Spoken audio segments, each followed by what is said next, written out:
Ada dua aliran besar spiritual. Ya, aliran spiritual yang pertama adalah aliran spiritual yang mengajarkan bahwa mereka akan bisa menjadi suci, bahagia kalau dunia ini dimanipulasi sedemikian rupa, dibentuk sedemikian rupa. Kalau yang nggak cocok harus dirubah, dihancurkan, diganti yang menurut mereka cocok.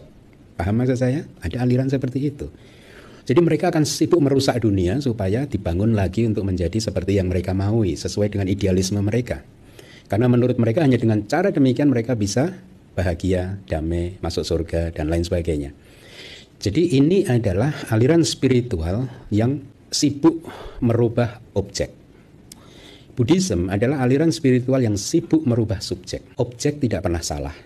Makanya kita tidak pernah repot untuk membentuk dunia ini harus sesuai dengan konsep Buddhis. Kita nggak ribut bertengkar dengan dunia. Ya, kalau ada teman kita yang tidak menyenangkan hati kita nggak nyalahin dia objek.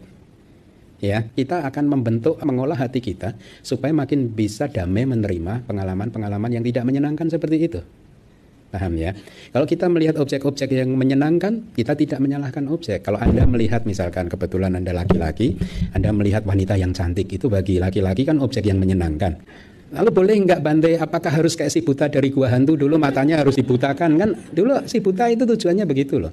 Dia dibutakan matanya, menurut dia mata ini pengganggu. Dia dengan sukarela dia butakan matanya sendiri. Kalau dia butakan matanya sendiri maka dia akan lebih bisa fokus. Buddha nggak seperti itu, mata nggak pernah salah gitu.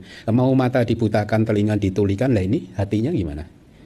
Ya, kilesa itu kan dimanapun muncul kan. Mau dengan banyak orang, mau sendirian juga kilesa kalau muncul ya muncul aja. Yang menyiksa kita adalah kilesa, bukan orang lain yang menjadi penggodanya.